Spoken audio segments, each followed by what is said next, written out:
सुख समृद्ध विज्ञान चैनल के सभी शुद्धि दर्शकों को मेरा हृदय से अभिनंदन है। आपको बताता चलूं कि सुख समृद्ध विज्ञान चैनल का शिविर दीपावली महापर्व पर आयोजित होने जा रहा है। जो लोग इसमें दूरस्थ पद्धति से दीक्षा लेना चाहते हैं वह लोग भी शामिल हो सकते हैं, और जो लोग आकर के यहाँ दीक्षा लेना चाहते हैं वो लोग भी शामिल हो सकते हैं। इसमें लाभ क्या होंगे? सर्वप्रथम तो ये कि आपके जीवन को एक ऐसी साधना मिलेगी जो साधना आपके जीवन को आलोकित कर देगी, आपके जीवन को पूरी तरीके से आमूल चूल बदल देगी, सफलता के द्वार खोलेगी। और दूसरा ये कि जो लोग धन से परेशान हैं उन लोगों को एक नया बिजनेस मिलेगा, रोजगार मिलेगा। 1 लाख रुपए आप लगाएंगे, रोजगार आपको हम करवाएंगे। अगर वो भी पैसा आपके पास नहीं है तो लोन दिलाने की व्यवस्था भी हम आपको करेंगे। सरकारी गैर सरकारी जैसा भी लोन आप चाहते हैं आपको दिलाने में हमारी पूरी मदद होगी, NBFC के द्वारा या सरकारी बैंकों के द्वारा। तो वो भी चिंता आपकी दूर हो गई कि मेरे पास लगाने के लिए पूंजी नहीं है।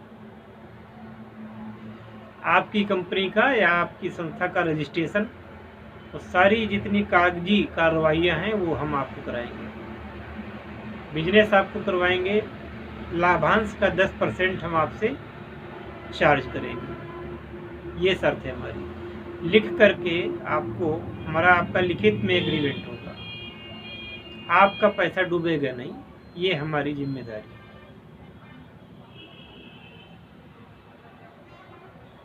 अब शिविर में आप भाग लें न लें ये आपकी अपनी हेडक है, इसमें हम कुछ नहीं कर सकते। अब आते हैं साधना पर। तो मित्रों, आजकल हम लोग अपने जीवन में कष्टों से, शत्रुओं से, खासकर शत्रुओं से ज़्यादा हम परेशान रहते हैं। तो एक तो शत्रु पर विजय प्राप्त करने के लिए भगवती बगलामुखी की साधना की जाती है, जिसके बारे में मैंने कई वीडियो अपलोड किए हुए हैं। आज हम एक ऐसी महाविद्या की साधना आपके लिए लाए हैं जिसकी साधना करने पर आपके जीवन में शत्रु का सर्वथा अभाव हो जाएगा। शत्रु आपकी ओर देखेगा नहीं। हाँ, मैं बात कर रहा हूँ भगवती महाविद्या धूमावती की। तो माता धूमावती का जो स्वरूप है वह कृशकाय हैं, हड्डियों का ढांचा है और सर्वथा भूखी रहती हैं। ये इनका स्वरूप एक भूखी बूढ़ी स्त्री का है और विधवा स्त्री का है। काकत ध्वजा है, अर्थात ये कौवे की ध्वजा धारण करती हैं, यानी कि इनका स्वरूप एक अमंगलकारक दृष्टिगोचर होता है। देखने में अमंगलकारक और प्रभाव में भी अमंगलकारक। तो आप कहेंगे कि फिर हम इनकी साधना क्यों करें? तो उसमें मैं बताना चाहूँगा कि साधक के लिए यह अमंगलकारक नहीं है, ये साधक के शत्रुओं के लिए अमंगलकारक है। अब किनके लिए अमंगलकारक है साधकों में? तो जो सौभाग्यवती स्त्रियां हैं उनके लिए मंगलकारक है। दतिया सिद्ध महापीठ जहाँ पे भगवती माता बगलामुखी का स्थान है, वहीं पर माता धूमावती का भी स्थान है। वहाँ पर माता धूमावती की विशाल प्रतिमा है और स्पष्ट लिखा हुआ है कि सुहागन स्त्रियां माता के दर्शन ना करें। सुहागन स्त्रियां माता के दर्शन और आरती बिल्कुल ना करें। निषेध है, उनकी फोटो भी देखने का निषेध है। और मैं सलाह नहीं दूंगा कि जो सुहागन स्त्रियां हैं वो इनकी साधना करें। इसके साथ ही साथ जो कुंवारी लड़कियां हैं वो भी इनकी साधना न करें, क्योंकि अगर ये साधना आप करती हैं तो आपके लिए अमंगल कारक हो सकता है। इसलिए सौभाग्यशाली स्त्रियां और अविवाहिताएं माता की साधना न करें। पुरुष वर्ग कर सकता है या जो विधवा स्त्रियां हैं वो कर सकती हैं। खासकर इनकी साधना राजनीतिज्ञ ज्यादा कराते हैं। राजनीति में कांटे की टक्कर होती है। राजनीति में प्रतिस्पर्धा ऐसी होती है, गला काट प्रतियोगिता होती है। तो अपनी रक्षा हेतु और अपने दुश्मनों के पराभव हेतु माता धूमावती का आह्वान किया जाता है, उनकी साधना की जाती है। जनश्रुति है कि एक बार माता पार्वती और भगवान शिव एक जगह बैठे हुए थे, तो माता पार्वती को भूख लगी। उन्होंने भगवान शिव से भोजन की मांग की, जिसे देने हुए में वो असमर्थ रहे। तो माता का जो शरीर था उस समय एकदम क्रोधित हो गई, प्रसकाय हो गई। जो स्वरूप बताया गया है कि महाभूखी, और उनके शरीर से धूम्र निकलने लगा, धुआं निकलने लगा, और वह शिव जी को ही उठा करके खा गई।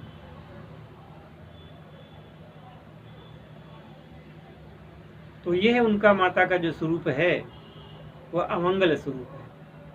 बाद में वो शिव जी पुनर्जीवित हुए, उनके शरीर से निकले, उन्होंने तो निकाला भी, बात अलग है। पर ये जो कुछ पल के लिए जो ये धूमावती का स्वरूप प्राप्त हुआ माता को, ये 10 महाविद्याओं में आता है। इस स्वरूप की उपासना करने से व्यक्ति के शत्रुओं का विनाश हो जाता है और तब से ये प्रथा चली आ रही है, तब से ये महाविद्या का स्वरूप इनका हो गया है। तो माता धूमावती की साधना के लिए वही लोग संपर्क करें जो ज्यादा पीड़ित हो, ज्यादा परेशान हो, या बिजनेस में उनका प्रतिद्वंदी उनको मात दे रहा हो, या राजनीति में सफल ना हो पा रहे हो, या किसी प्रकार की ऐसी समस्या जिसका निराकरण किसी रूप में हो ही नहीं पा रहा हो, तो फिर यह केस आप माता धूमावती को दे सकते हैं। कहने का तात्पर्य ये कि तब आप धूमावती माँ की साधना कर सकते हैं। जो सौभाग्यशाली स्त्रियां हैं या जो कुंवारी लड़कियां हैं, वो स्वयं तो इनकी साधना नहीं कर सकती, पर किसी योग्य ब्राह्मण से इसकी साधना संपन्न करवा सकती है। लेकिन उनको इनका दर्शन, इनका पूजन, इनके मंत्र का जप स्वयं नहीं करना चाहिए। मेरा मत है ये। बाकी आप लोग समझदार हैं। अब YouTube पर तो जाने कितनी साधनाएं दी गई हैं लोगों के द्वारा, इसमें धूमावती की साधना भी दी गई है, पर ये प्रिकॉशन कहीं भी नहीं बताई जाती। ये बात कहीं नहीं कही जाती कि इस साधना में ये दोष है कि ये सौभाग्यशाली स्त्रियों के लिए नहीं है। मैं आपको मना कर रहा हूँ और यही कहूँगा कि वही लोग इस साधना को करें जो वास्तव में इसके लायक है। सभी लोग इसकी साधना नहीं कर सकते। माता धूमावती का जो स्वरूप है, भक्त के कष्टों का निवारण करने हेतु अमोघ और अचूक है। कभी आपको मौका मिले तो आप अवश्य जाइए माँ धूमावती के शरण में, दतिया जाइए पीताम्बरा शक्तिपीठ में, वहाँ इनकी प्रतिमा पीछे है। और मैं आपको बता दूं कि हमारे यहाँ पर कुछ वर्ष पहले, यानी लगभग 10 साल पहले की बात है, जैसे ही प्रधान लोग थे, 5-6 गांवों के प्रधान थे, कुछ ब्राह्मण थे और उसमें सभी जातियों के लोग थे। तो वो लोग जैसे प्रधान बनकर के जीते, उसके बाद में हमारे यहाँ पर उनके सारे गांव हमारी नगर पंचायत में जोड़ दिए गए। अब नगर पंचायत में जब गांव जोड़ दिए गए तो असुविधा होने लगी। प्रधानों ने कहा कि भाई हमने जीता है चुनाव, हमें 5 साल पूरे कर लेने दो, लेकिन सरकार उस समय मान नहीं रही थी। तो इन लोगों ने एक तरफ तो हाई कोर्ट में मुकदमा डाल दिया और दूसरी तरफ इन लोगों ने हर शनिवार को ये दतिया शक्तिपीठ जाने लगे। यहाँ से करीब 250-300 किलोमीटर पड़ता होगा। तो ये हर शनिवार को जाते, ये शुक्रवार की रात को जाते तो सवेरे वहाँ पर शनिवार को आरती करते और चले आते, या फिर शनिवार की रात को ऐसे ही जाते कि शनिवार को इनकी एक आरती वहाँ पर चाहे सुबह वाली ले लें या रात वाली में शामिल हो जाए। इतना ही ये करते। और एक ही गाड़ी, एक प्रधान जी की गाड़ी थी, उसमें सभी प्रधान बैठ करके जाते थे और हर शनिवार को जाने लगे।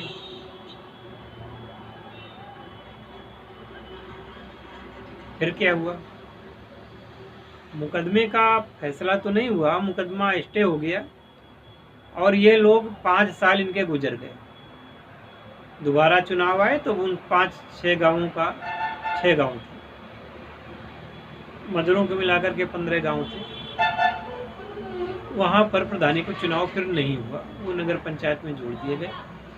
बाद में जब नगर पंचायत को चुनाव हुए तो उनमें फिर वो गांव, जुड़े हुए गांवों का चुनाव साथ में हुआ।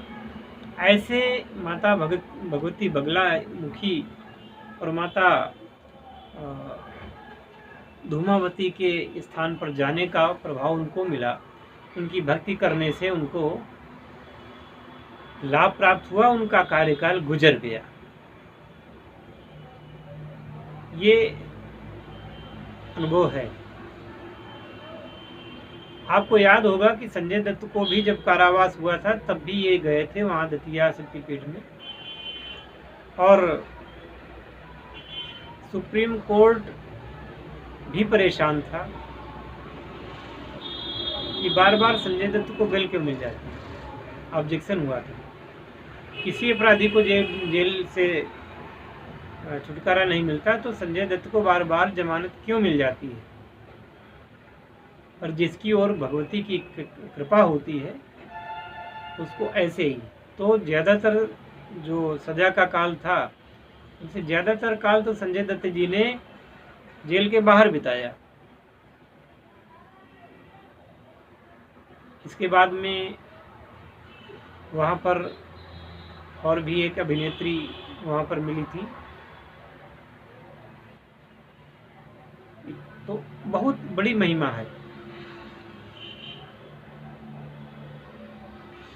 माता भगवती की बगलामुखी की जब कोई साधना करे तो पहले ऐसा करना चाहिए कि पूरे कमरे में पीला रंग पोत दिया जाए, कपड़े भी पीले हों पहनने वाले, भोजन में जो भी सामग्री खाई पी जाए उनमें हल्दी डाल करके या केसर डाल करके उसको पीला कर लेना चाहिए, हल्दी की माला से और माता के बगलामुखी यंत्र से।